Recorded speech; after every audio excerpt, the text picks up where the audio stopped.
Evo vidite, nakon 5 minuta što smo dodali zapršku, isključio sam sarmu i skinuo sa ringli. Samo ću vam dočarati sada da vidite kako to lijepo izgleda. Pozdrav sa kanala Vučkova kuhinja. Danas ću vam pokazati sarmu na moj način. Nadam se da će vam recept biti od koristi, a sad ću da vam pokažem šta treba od namirnica za sarmu. Radi se o količini 1 kg mesa. Znači možete da uzmete samo svinjetinu, možete da uzmete miješano meso, govedina i svinjetina. Znači meso istresam u jedan veći sud. Zatim dodajemo 2 šake riže, to su otprilike šake pune, koje smo prethodno dobro oprali i ocijedili. Zatim trebamo dodati 2 srednje glavice crvenog luka, a sad ćemo da ga isjeckamo.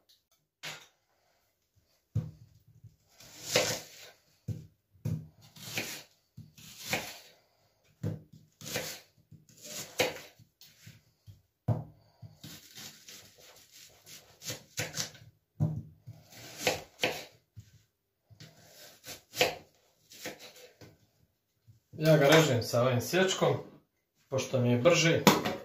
Ako nemate, možete i ručno. Da ga isjeći sitno.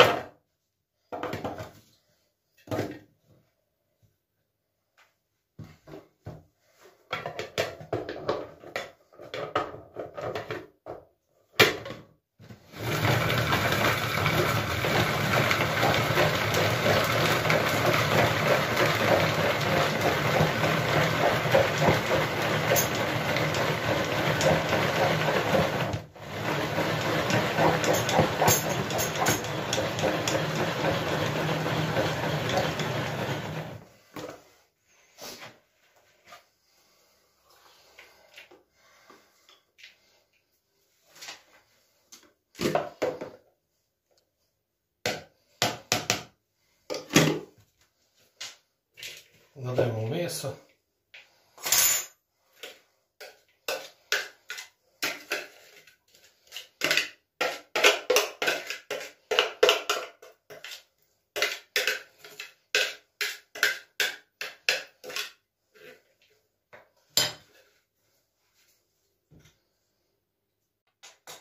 Zatim dodajemo 3 velike kaške pune ulja, jestivog, ovoga suncokretovog.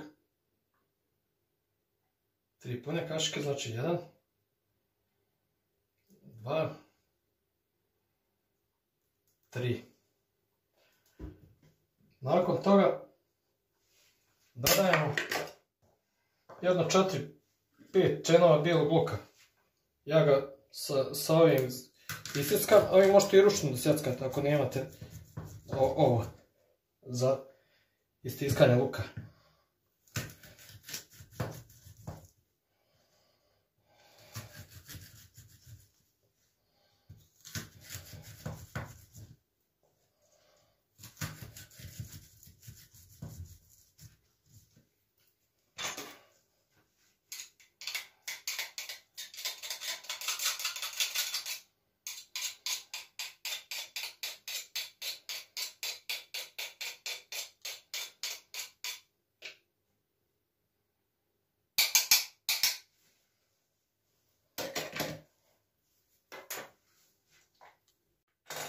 Zatim dodajemo 2 manja jajeta ili jedno veće, zavisi kako imate.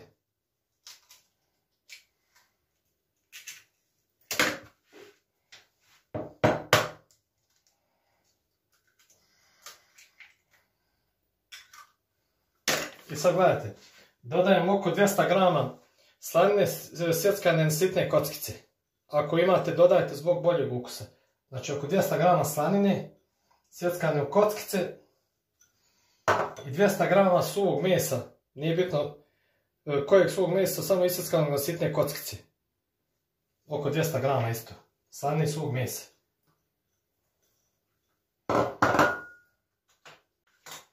A što se tiče začina, dodajemo pola velike kašike soli.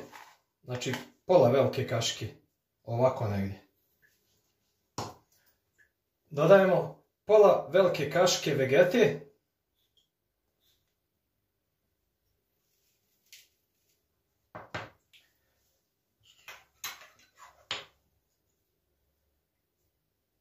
Dodajem jednu malu kašiku crvene slatke paprike, punu.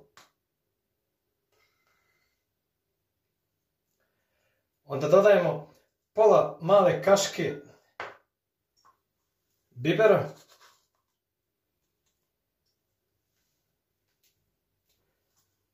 I po ukusu, ako želite, možete dodati kajvanski biber. To je veoma ljuti biber. Ja ga dodajem skoro u sva jela jer je zdrav začin. Veoma morate biti pažljivi jer on je jako ljut. Znači, može samo 2 puta kajvanskog bibera, znači. Sada ćemo ovu smjesu da mijesimo, najbolje se mijesi rukama. Da se sve sjedini, pa ću vam pokazati kako izgleda smjesa i reći šta dalje da radite. Evo vidite, slobodno uzmete rukama i mijesite.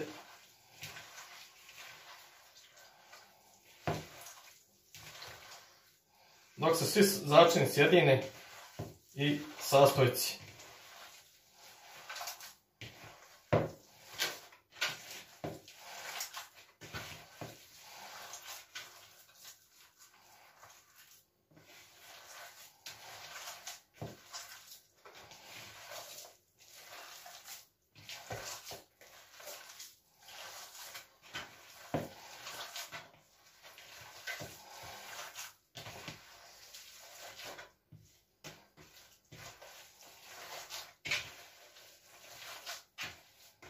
Smjesa već ima lijep miris zbog slanine i suvog mesa. A onda možete zamisliti kako je tek kad se zamota u listove kiselog kupusa i to ću vam sve pokazati u nastavku videa.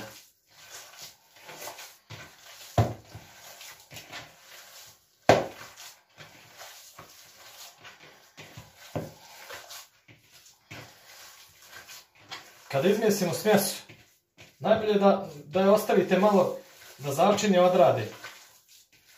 Uvijek ostavljam bar sat, 2 da stoji dok se začini sjedine i dok ne postane ljepši miris i sve živo. Jer začin kad stoje on se sjedine sa mesom.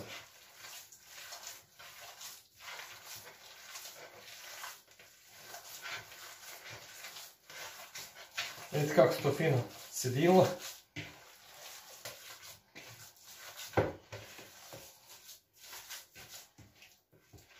Po ovom receptu nećete pogriješiti što se tiče soli. Nećete je presoliti, bit će sasvim umjerena i najljepše slana i ljuta. Naravno, vi možete da probate ko voli više da je slano ili više ljuto, ali po meni je ovo savršen ukus i miris sarmi.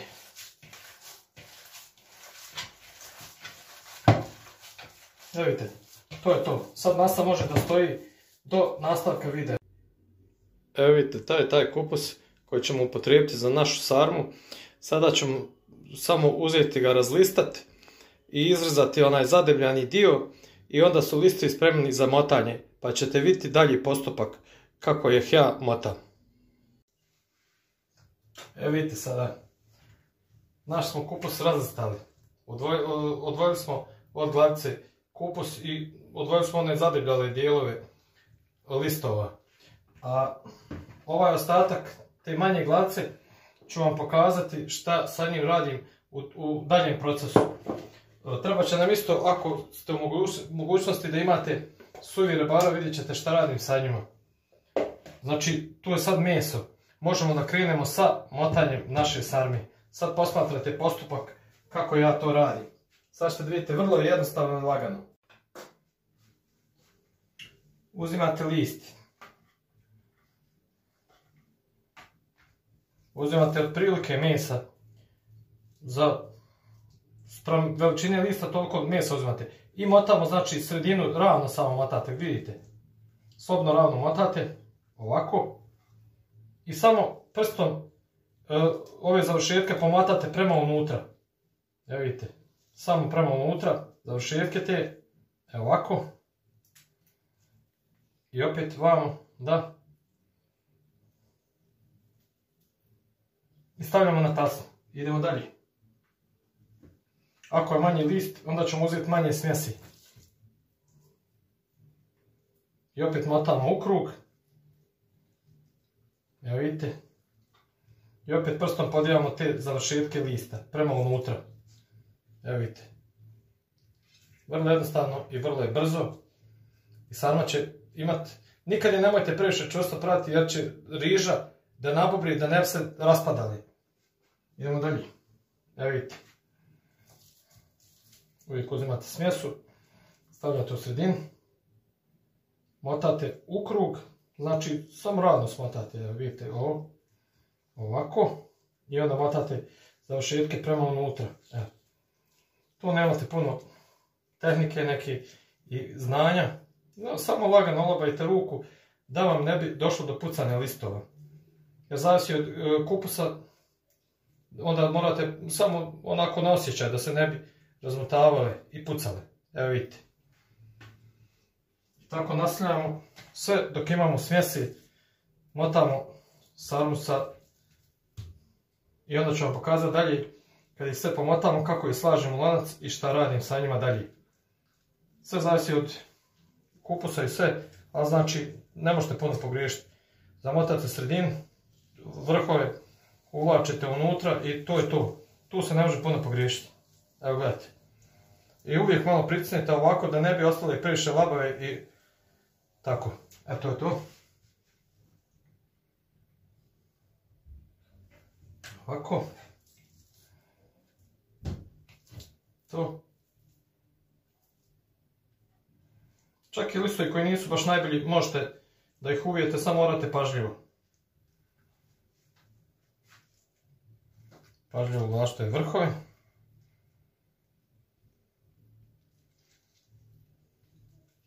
Prema unutra, evo vidite. Tako da ostanu cijeli. I ako se desi da malo pukne, ništa neće smetati, smjesa neće izaći nigdje, ostaće sarma cijela kako i želite da vam bude. Nakon što smo smotali svu našu sarmu, sada ćemo uzeti, ja uzimam obično jedan od najvećih lanaca koje imam u kući, to je lanac od 17 litara, jer sarma uvijek voli veće lonce zbog njenog što kipi i to. Sad ćemo lanac premazati sa oko 2 kašike masti. Možete da ga premažete uljem ja koristim mast, ali možete i ovo suncokrotovo ulje. I najbolje ja ga razmažem prstima. Unutrašnjost lonca razmažem prstima, znači. Sad ćete vidjeti. Skroz okolo i zidove lonca razmažem i dno. Sad ćete da vidite kako to izgleda i šta ćemo dalje da radimo.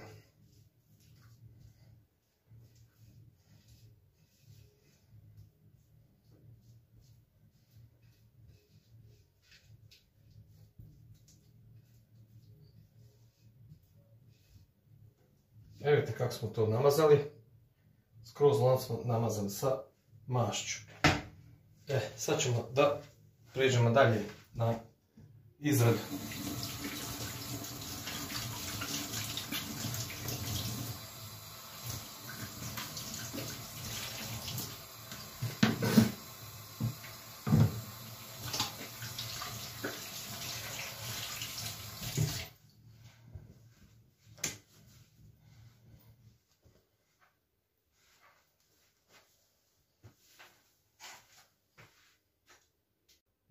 Znači sada idemo prvo da napravimo šta stavljamo na pod ispod sarme.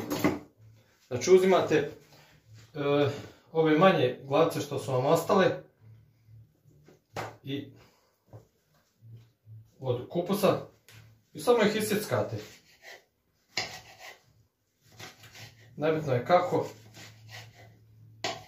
To stavljamo znači ispod sarme kao pod. Vidite ovako.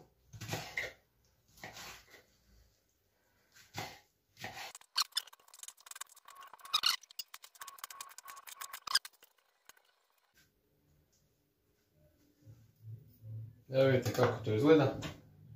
Potpod. Sad ćemo da krenemo redanje sarmi red po red. Evo vidite, sad ćemo da slažemo red jedan sarmi.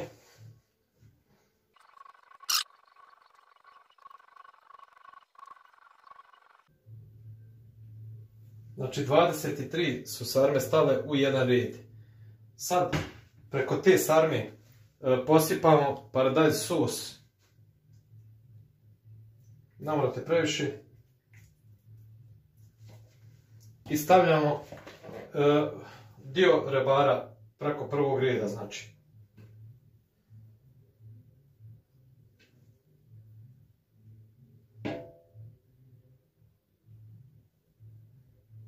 Eto je to. To izgleda otprilike ovako. I sad nastavljamo dalje postupak redanja sarmi.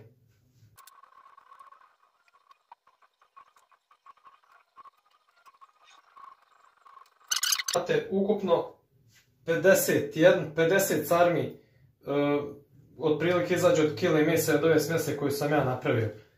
Tako da to je približno kod svakog, i zavisi opet od veličine listova, ali to su neki prosječni listovi, znači oko 50 sarmi dobijate od kile mesa, izađe od tako. I onda završavate opet sa rebrima gore, ovako. I samo kad to sad poredate i rebra preko, taj gornji sloj uzimate cijele listove koji su vam ostali i prekrivate preko sarmi.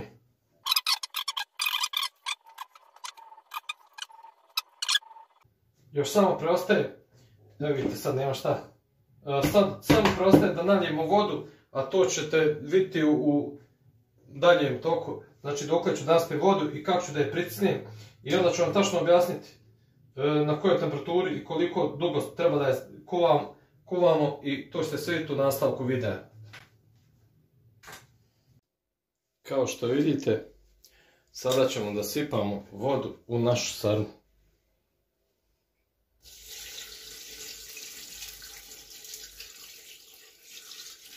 Sipate da voda pređe preko listova gornjih, to je jedno 2 prsta. Jer vremena će voda da iskuva, a ako slučajno se desi da ostanu suvi gornji listovi, dodate još vodi. Znači ako se desi da ostanu suvi gornji listovi, slobodno nalijete još vodi.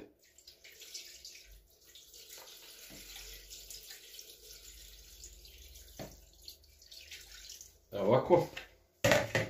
Slobodno malo protresite, lijevo desno da voda raziđe kroz svu sarmu. Tako. Pošto je sad obim lonca malo širi, ja ću uzeti jednu ovakvu tepsiju s kojom ću da pritisnem odozgo, jer sarma treba težinu dok se kuva da se ne podiže prema gore. Evo vidite. Bitno je samo da je pritisnete kad počnete da je kuvate. Ako je manji lonac, onda uzmete tanjir i poklopite. Obični tanjir. Znači stavljamo sarmu, palimo šporet. Slobodno sad palimo na najjače. Da bi sarma prokuvala. Kad prokuva, onda je spustite najniže. Samo je dovoljno da kljucka pomalo da kuva. Pokazat ću vam to u nastavku videa. Evo vidite. Nakon tačno 3,5 sata naša je sarma kuvana. Sada ćemo da napravimo zapršku. Većina ljudi ne voli da pravi zapršku, a ja obožavam miris brašna i crvene paprike, tako da većina jela pravi zapršku. To ćemo učiniti tako što ćemo na zagrijano ulje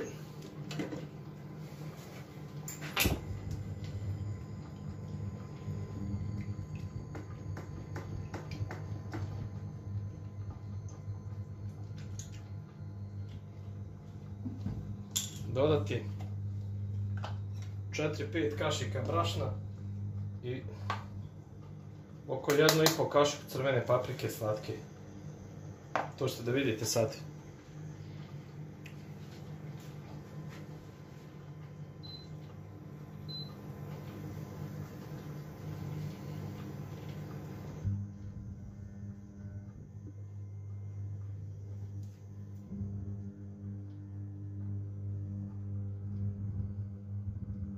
Sačekamo da se zagrije ulje. Sad dodajemo brašno. Možemo smanjiti još.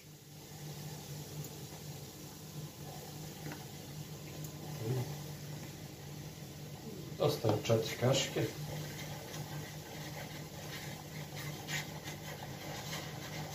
Miješamo da ne izgori. Kad se uprži brašno, na kraju dodajemo crvenu papriku. Nju ne smijete na jakoj temperaturi jer može da zagori. Dovoljno je samo da istresete u zagrijano brašno. Pripremljeno. Vidite kako to lijepo izgleda. Lijepo miši.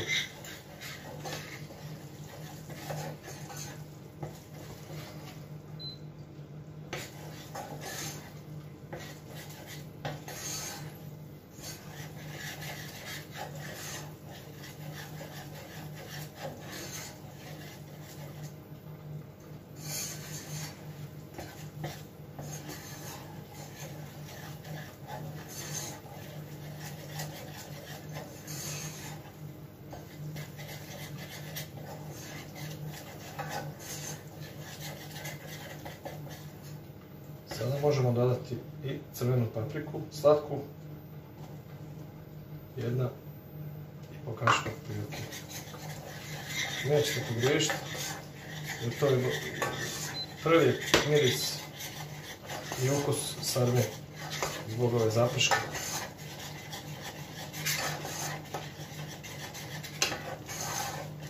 Crvena paprika dobija već lijep miris. Sad našu zapršku dodajemo, moćno napojačamo sarmu i onda ćemo da dodamo zapršku svugdje ravnomjerno.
I sad je dovoljno samo da uzmemo da protresemo lonac.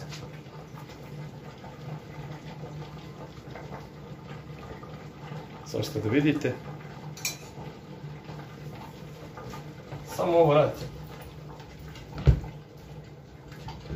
Da zaprška uđe između sarmi.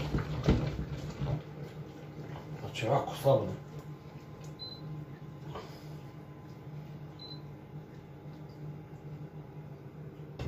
Tako. Dovoljno neki 5 minuta samo da još kuva, da se zaprška sjedini sa sarmom i onda je naša sarma potpuno gotova. Znači, kuvao sam je tačno 3,5 sata na najumjerenijoj temperaturi, samo tek toliko da se čuje da krčka. Tad sarma najljepše izgleda i najukusnije ispadne.